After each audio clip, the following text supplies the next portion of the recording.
Parlons. Design. Parlons.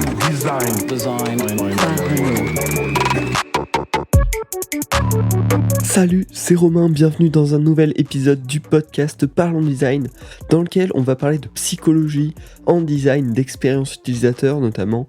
C'est la deuxième partie de cette mini-série en 3 épisodes qui se base sur le site digitalpsychology.io, le lien sera bien sûr dans la description, et qui parle de 9 biais psychologiques.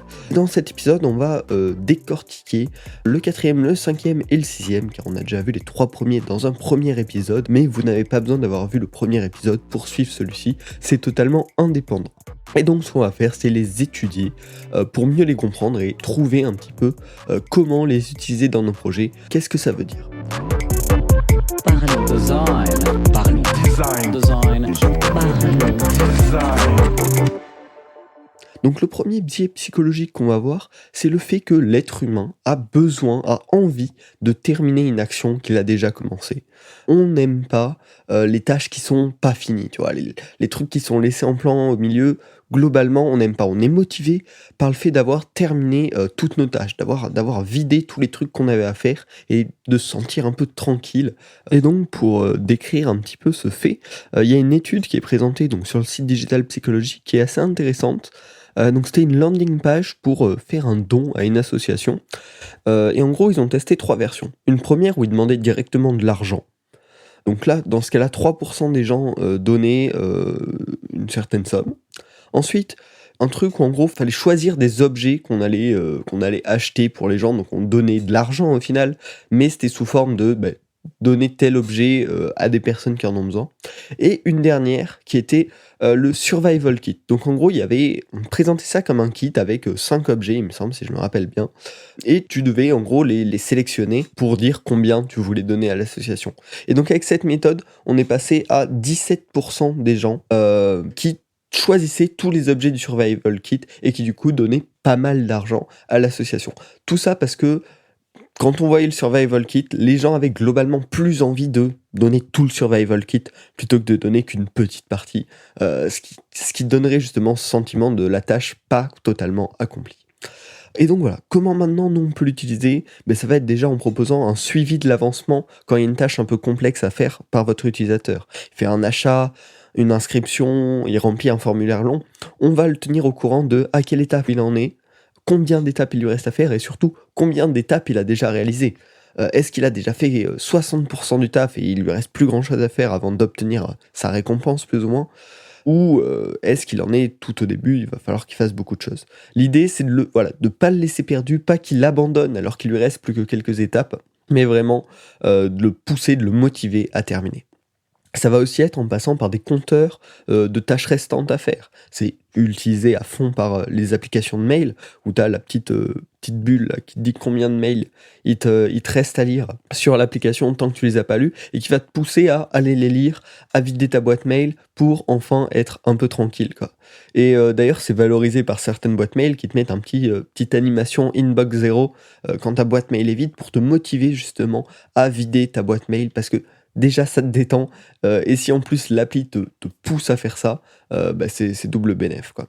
Ensuite, ça peut aussi passer par les barres de progression, de chargement, qui commencent avec un pourcentage un peu plus grand que 0. C'est-à-dire que les premiers trucs qui se chargent vont faire augmenter plus grossièrement la barre de progression. Elle va être pas tout à fait réaliste sur la réalité du chargement, mais ça va permettre à l'utilisateur de se dire « Ok, c'est presque fini, il n'y a plus que quelques petites secondes à attendre, on y est presque, on va pas quitter la page ». C'est un peu de la manipulation d'un côté, mais en même temps, on s'en fout un peu de savoir quel pourcentage exact de fichiers à charger. L'idée, c'est d'avoir un suivi de la progression. Il ne faut pas que ce soit trop distordu de la réalité, mais on peut se servir de ça pour améliorer, on va dire, l'envie de l'utilisateur d'attendre ces quelques secondes en plus.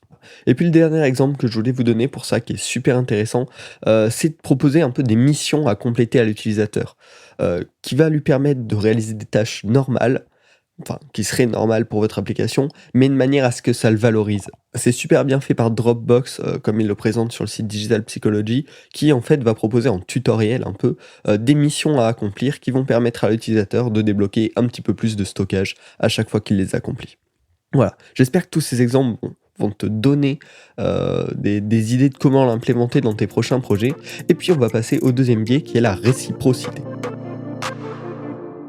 Globalement, on ressent l'obligation de faire une faveur à quelqu'un qui a déjà fait quelque chose pour nous. L'exemple qu'il donne, l'étude qu'il propose sur Digital Psychology, c'est un artiste, en gros, qui présentait une de ses œuvres à une personne, quoi. Et des fois, il lui ramenait une canette de coca pendant la présentation, et des fois, non. Et au final, ce qui a été observé, c'est que sur ces personnes-là, il y a eu 2 fois plus de ventes de tickets aux personnes qui ont reçu une canette de coca qu'aux personnes qui ont juste vu une des œuvres présentées par l'artiste. Bon, c'est un exemple du principe de réciprocité, mais qui paraît assez logique de toute façon.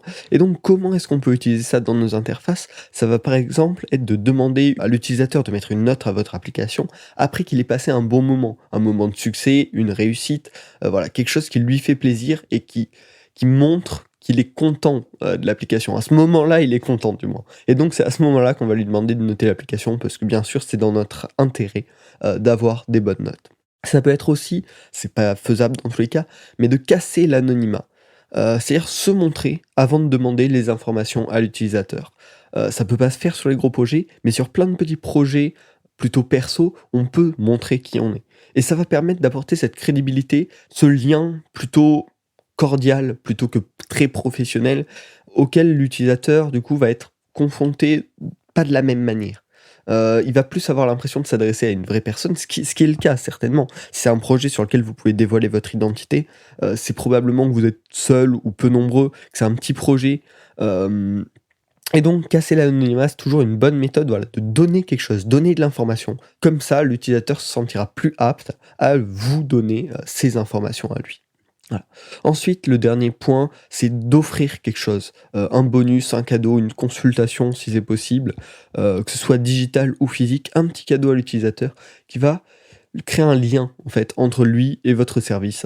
Donc c'est fait par exemple par TripAdvisor. Quand tu t'inscris, tu reçois un autocollant, un truc comme ça, et ça t'encourage en fait à utiliser l'application. Et donc c'est là que ça fait un très bon lien avec le troisième biais qu'on va voir dans ce podcast, c'est les récompenses.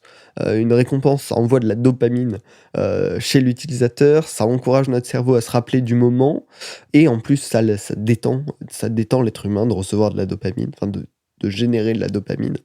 Et puis l'effet final, ce qui est intéressant, c'est que les récompenses, ça te donne envie de revenir au final.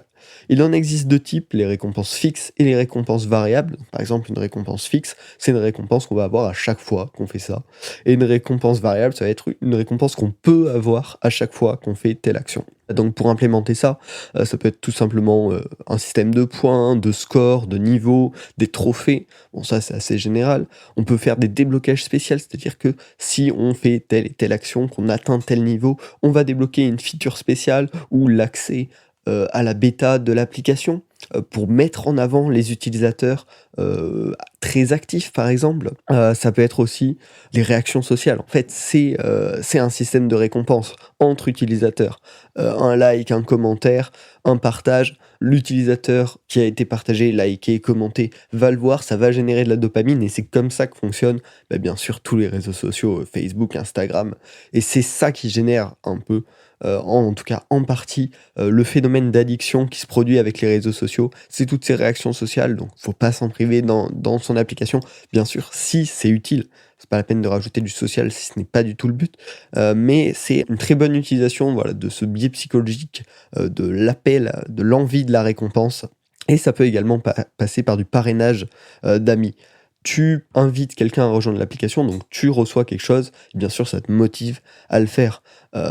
Pareil, avec les offres au-dessus d'un certain montant sur les sites d'achat, tu as la livraison gratuite au-dessus de 50 € d'achat. Et bien sûr, ça va t'encourager à remplir ton panier pour avoir ce bonus. Ou que ce soit un cadeau, tu vois, juste une paire de chaussettes offertes pour plus de 50 € d'achat, tu vois ce que je veux dire.